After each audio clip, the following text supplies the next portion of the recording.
Well, I want to thank you for taking the time to chat with me today. I know this has been an incredibly busy and chaotic and also very exciting week for you and your family. I want to talk about your son, Mark, and his plight in Russia. Let's go back a little bit. What was your first reaction when you first learned that he had been detained?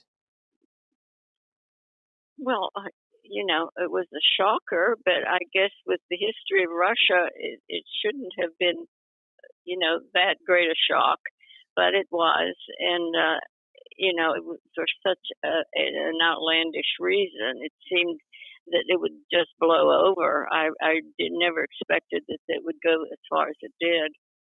I just thought they would uh, check all the facts and know that he was not a drug dealer with 6 or 7 grams of marijuana, but they didn't see it that way, I guess. Well, and how did this affect you and your family? Because I can't imagine the amount of stress and pain you were dealing with, not only at the beginning, but throughout the years of this now. Oh, absolutely. Well, we just didn't know what to expect. I just thought at the beginning they're going to clear this up and he's going to go back to teaching, but that didn't happen, and there was very little contact with anybody. We never heard from anybody directly.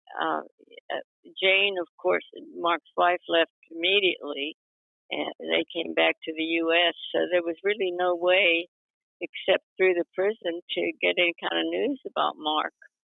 Were But you able to were you able to talk with Mark at all during his detainment? yes, Okay. yes, we heard from him on a regular basis, which was, a boon, and it was, as Mark said, it was his lifeline. But he was able to call from the prison and not long conversations. We didn't ask a lot of questions, and he didn't volunteer too much, but we at least were able to hear his voice. And I'm sure that brought you some comfort, during that time. But I know you fought very valiantly throughout this entire time to try to get his freedom. Can you talk a little bit about the Biden administration and President Biden? Obviously, for the past 4 years, he was president before Trump came back. What was it like dealing with the administration? Were they helpful? Talk to us a little bit about that. Well, things are kind of vague right now, but the general feeling was that they weren't really pushing very hard. That was the impression I got, and uh, we would hear from we contacted all of our local politicians, and they tried to get through, but I can't say that I ever felt they were really trying very hard to get him out. And I could be wrong about that, but that was the feeling I got. Did you Um, feel they were he, he, responsive to you when you tried to reach out for answers? not particularly. I think they did what they had to do, and I think that they were concerned, but I don't know if they didn't know how to handle it or how Russia would take it. I honestly don't know. And now it's 4 years ago. It seems pretty vague, Yeah. the things that happened. But my Well, general feeling was that they were not trying really hard to get him out. That was my general feeling. well, I know that the now infamous Butler rally in Pennsylvania, that you were there and that you had, I Yes, believe, met with Trump, interacted with him. Now this is I before. did. Well, take us. This is before the election. Obviously, it's the attempted assassination. I mean, a really horrific event there at that Butler rally. But can you take us through what he said to you in your interaction with him? Yes. Well, I was with some other women who were they were politically connected, and they made sure that I was going to get to see President Trump. And of course, it was a hot, sticky day, and I think I was in a tent with maybe 18 or 20 other people who I think had audiences with the president, and I think I was near the end, and I went up to him, and he was very congenial, very very, very nice. And I have a problem with a broken knee. But anyway, I was limping a little, and he said, "Take my arm." And I did, and we talked, and he asked me about Mark. He was really interested and concerned about him. And he told me on 3 different occasions during that conversation that he said, if I get in, meaning if he won the election, I will get Mark out. And I said, well, you can't forget his name. And he didn't. I think he kept his word all around. And, we're grateful for that, naturally. Yeah, yeah. I Uh, mean, absolutely, absolutely. He kept his word. And were you there? So, just to confirm, was this the event where the attempted assassination happened? Was that the same rally? yes, yes. And so, And in fact, we heard the shots, and they sounded like firecrackers to me. Nobody panicked or anything.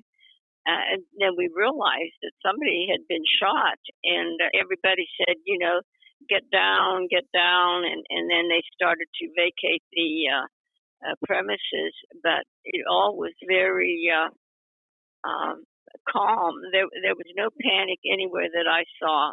We walked to our cars, and of course, most of the people didn't know what happened, except for the people immediately surrounding the area where Comparatori was shot. But it was calm, and we didn't realize until later what had happened. We could see, from our vantage point, we could see President Trump, and we saw the blood coming on the most of the exterior of the ear, I thought. But anyway, everybody got down, and they got him out of there as soon as they could. But as far as the general uh, the atmosphere, people did not panic, and of course, we didn't know what was happening until after it was all over. But wow.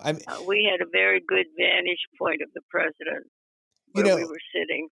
so let me ask you this, because he obviously won the election, and you had gone through what you described as a couple of years of feeling like former President Biden was not really listening, the administration wasn't really doing what they could in your view. Now, when Trump won, did you feel like he was going to make good on that promise? Did you really believe that maybe things would be? I did. I Mm. did. And I said to him, "You can't forget his name," and he didn't. And I really felt like he would do what he said he was going to do, and he did. And how did it feel He when was you heard that Mark was coming home? When you found this out, what was it like for you? well. You can imagine.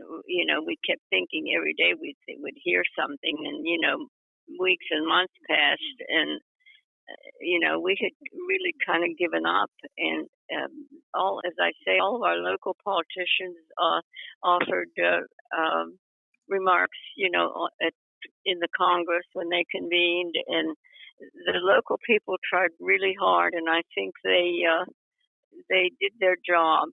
And Mark's name came up, and the president got hold of it, and he said, "I'll get him out," and he did.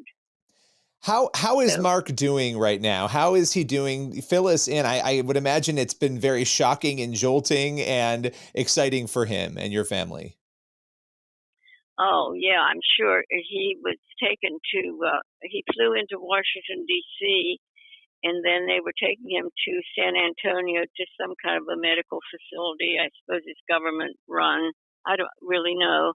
And they were going to give him a thorough workup on his physical condition because I'm sure he had deteriorated to some point. And so I heard from him when he came into Washington, and then he was leaving for San Antonio, and I haven't heard from him since. But he was just on cloud nine, naturally, to be back Yeah. in the U.S., and his family was going to join him in San Antonio. So I'm sure he's pretty happy by now. And so when do you think you'll get a chance to see him and reunite with him, which I know I'm sure you are very excited to be able to do. Oh, well, it goes without saying. It depends on how long these medical tests take. I think some of them take some time to get results. So as soon as as I said, his wife and boys are with him, so I'm sure that makes him happy. He doesn't care how long it'll take. But I think as soon as that's over and they get the results of the tests, that they will send him home to Pittsburgh. And I don't know when that will be. Hopefully, it'll be this week, Mm. but it might be the weekend. I don't know. It's all guesswork at this point. So, a couple more questions for you, and I'm so grateful for your time. I know this has been a lot this week. How did your faith sustain you during this whole process? How did you hold on to hope without really knowing Oh, how this would end? yeah. Well, that's all you have, really. Sometimes there's nowhere to go except on your knees. It was a tremendous uh, factor in how we all felt. My whole family, we just prayed on regular intervals. We just put our faith in God. We really did, and it worked. Absolutely. It worked. And here we are, an incredible ending to a story that really the entire world was watching. I so appreciate you taking the time and joining us today. Well, I'm glad to do it.